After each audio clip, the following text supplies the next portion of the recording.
వ్యవస్థలు క్షీణిస్తున్నాయి అని చెప్పడానికి జరిగినటువంటి సంఘటన మీరుపేట పరిధి లోపల మున్సిపల్ పరిధి లోపల మున్సిపల్ కార్పొరేషన్ పరిధిలో జరిగింది.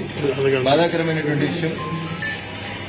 చట్టాన్ని రక్షించాల్సినటువంటి పోలీస్ అధికారులే ఇట్లాంటి తప్పులు చేస్తూ ఉంటే 1200 కోట్లు పెట్టి కట్టిన కమాండ్ కంట్రోల్ ఎందుకనేది ముఖ్యమంత్రి గారు చెప్తారా, హోంమంత్రి గారు చెప్తారా? సమాధానం చెప్పాలి.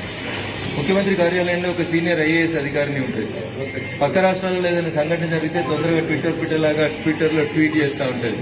అమ్మా తల్లి, మరి ఈ రాష్ట్రంలో ఈ భాగ్యనగరంలో ఒక గిరిజన మహిళ మీద పోలీసులు చెప్పకూడని ప్లేస్లో, కనబడని ప్లేస్లలో ఒక మహిళని కూడా చూడకుండా దారుణంగా హింసిస్తే ఆ సంఘటనకి ఎందుకు మీ ట్విట్టర్లు స్పందిస్తలేవని అడుగుతా ఉన్నాను. యువరాజు ట్విట్టర్ స్పందించదు. గౌరవనీయురాలు బతుకమ్మకే ప్రతీక అని చెప్పుకున్నటువంటి వాళ్ళ ట్విట్టర్లు స్పందించాయి. ముఖ్యమంత్రి కార్యాలయంలో ఉన్నటువంటి ఐఏఎస్ అధికారిని మహారాష్ట్రలో ఏదో జరిగింది, మధ్యప్రదేశ్లో ఏదో జరిగిందని ట్విట్టర్లో పెడతారు. కానీ తెలంగాణలో ఆమె ఉంటున్న ఇంటికి 10 కిలోమీటర్ల రేడియస్ లోపల సంఘటన జరిగితే ట్విట్టర్లో ట్వీట్ చేయరు. ఇంకా బాధాకరం ఏంటంటే మహిళల హక్కుల కోసం పనిచేస్తున్నామని చెప్పుకున్నటువంటి మహిళా కమిషన్ కూడా సుమోటో కింద కేసు చూడదు. ఆ సోదరి మీద జరిగినటువంటి దెబ్బలు, ఆ సోదరి శరీరం మీద కమిలిపోయినటువంటి గాయాలను చూస్తే మనసున్న ప్రతి ఒక్కరు కూడా స్పందించాల్సినటువంటి సంఘటన. మరి ఎందుకు మహిళా కమిషన్ ఎందుకు స్పందిస్తలేదు? కళ్ళుండి ఎందుకు చూడలేకపోతా ఉన్నారు? దినపత్రికల్లో వచ్చినటువంటి ఇంత దుర్మార్గంగా, ఇంత విచక్షణ రహితంగా ఒక మహిళని కూడా చూడకుండా ప్రైవేట్ పార్ట్ల మీద కూడా దాడి చేసి ఆమెను హింసిస్తే ఎందుకు పోలీస్ కమిషనర్ గారు స్పందించట్లేదు? భద్రత మాదే, బాధ్యత మాదే. ఇదేనా కమిషనర్ సార్?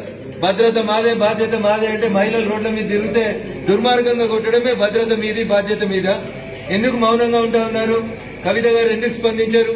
ఐఏఎస్ అధికారులు ఎందుకు స్పందించారు? ఏరి మా గిరిజన మంత్రులు ఎందుకు స్పందించారు? అసలు చట్టం ముందు అందరూ సమానమే అని చెప్పుకుంటున్నటువంటి ఈ దేశంలో అడుగడుగున సీసీ కెమెరాలు పనిచేస్తున్నాయి. అసలు దేశంలో తెలంగాణనే సీసీటీవీలలో నెంబర్ 1 అని చెప్తారు కదా పోలీసులారా. ముఖ్యమంత్రి గారు కూడా అదే చెప్తారు కదా. ఎడిపోయినాయి మరి సీసీటీవీలు. ఏం తప్పు చేసింది ఆ తల్లి? ఆ తల్లి కొడుకు పోయి ఎందుకు పోలీస్ స్టేషన్ లో బతిరాడి వాళ్ళ అమ్మని తెచ్చుకోవాల్సినటువంటి పరిస్థితి వచ్చింది? పెళ్లి పత్రిక పెట్టుకున్నటువంటి ఇంటర్మీడియట్ చదివినటువంటి అమ్మాయి గురించి ఎందుకు ఈ సమాజం ఆలోచించదు అనేది ఒకసారి మనం అందరం కూడా ఆలోచించాలి. ఏదో 2 కానిస్టేబుల్ని సస్పెండ్ చేసినాం, అయిపోయిందా? కమిషనర్ గారు 2 కానిస్టేబుల్లే బాధ్యులా? ఎస్హెచ్ఓ ఉండడా? స్టేషన్ హౌస్ ఆఫీసర్ ఉండడా? సిఐ లేడు, ఏసీపీ లేడు, అసలు నియంత్రణనే లేదా? 2 కానిస్టేబుల్ని కొట్టేసి దులిపేసి 2 పోలీసుల మీద చర్యలు తీసుకున్నాం, అయిపోయింది అని చెప్తా ఉన్నారు. ఒక మహిళను అరెస్ట్ చేసి పోలీస్ స్టేషన్ కి తీసుకొస్తే జీడీ ఎంట్రీ పెట్టిర్రా? మహిళా కానిస్టేబుల్ ఉన్నారా? ఆమెను ఎన్ని గంటలకు తెచ్చిండ్రు? అసలు మీ పోలీస్ స్టేషన్ ఆవరణలో సీసీటీవీలు పనిచేస్తున్నాయా? దీని గురించి అసలు ఎవరు మాట్లాడరా? బహుశా నాకు తెలిసి ఈ నియోజకవర్గం నుంచి ఒక మహిళా మంత్రి ప్రాతినిధ్యం వహిస్తుంది. ఎక్కడున్నావు సవితమ్మ? నీ నియోజకవర్గంలో ఇంత దారుణమైనటువంటి సంఘటన జరిగితే ఎందుకు మీరు నోరు ఉత్తలేరు అనేది అడుగుతా ఉన్నాం. ఎంతసేపు నా సీట్ వస్తుందా, నాకు బీమా మళ్ళొస్తుందా, వీళ్ళు వచ్చే బీఆర్ఎస్ లిస్ట్ లో నా పేరుందా, 500 గజాలు ఎట్లా కబ్జాలు పెడదామా, ఎవరిని దోచుకుందామా అని తప్ప నిజాయితీగా మన నియోజకవర్గంలో జరిగినటువంటి ఒక సంఘటన పట్ల, ఒక మహిళ పట్ల జనాభాలో సగం, అన్నిట్లో సగం ఎత్ర స్త్రీ పూజ్యంతే అని చెప్తారు. ఎక్కడైతే స్త్రీ గౌరవించబడుతుందో, ఎక్కడైతే స్త్రీ పూజించబడుతుందో అక్కడే మహిళలు సమాజం బాగుంటది అని చెప్తారు.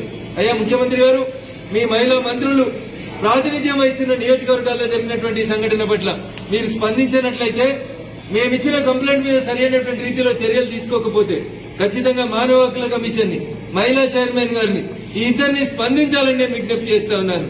మీరు స్పందించకపోతే ఖచ్చితంగా ఈ సమస్యను ఢిల్లీ వరకు తీసుకెళ్తాం. సామాజిక న్యాయం కోసం, సమన్యాయం కోసం ఆ మహిళ మీద దాడి చేసినటువంటి ఎస్హెచ్ఓను, అక్కడ ఉండేటువంటి ఉన్నత పోలీసు అధికారులందరి మీద కేసు నమోదు చేయాలని భారతీయ జనతా పార్టీ పక్షాన డిమాండ్ చేస్తూ, ఆ బాధిత మహిళ కుటుంబానికి నేను నా వంతు సాయంగా ఒక 10,000 రూపాయలని, మా కార్పొరేటర్ మధుసూదన్ రెడ్డి గారు ఇంకొక 10,000 రూపాయలని, ఈ ప్రాంతం నుంచి భారతీయ జనతా పార్టీ పక్షాన గతంలో పోటీ చేసినటువంటి నాయకులు అందల శ్రీరాములు యాదవ్ గారు ప్రస్తుతం వారు అందుబాటులో లేనని చెప్పినారు. వారి తరఫున ఒక 50,000 రూపాయలని, అదే రకంగా మా జిల్లా అధ్యక్షులు కూడా మరికొంత ఆర్థిక సాయాన్ని అందజేస్తాం. ఆ కుటుంబానికి అన్ని రకాలుగా భారతీయ జనతా పార్టీ అండగా ఉంటుంది. చట్ట ప్రకారం పోలీసుల మీద కేసులు నమోదు చేసి శిక్షించేంత వరకు వారికి కావాల్సినటువంటి అన్ని రకాలైనటువంటి అండదండల్ని పార్టీ పక్షాన్ని అందజేస్తామని చెప్పి ఈ సందర్భంగా తెలియజేస్తా ఉన్నాను. ముఖ్యమంత్రి గారు, సబితా ఇంద్రారెడ్డి గారు, సత్యవతి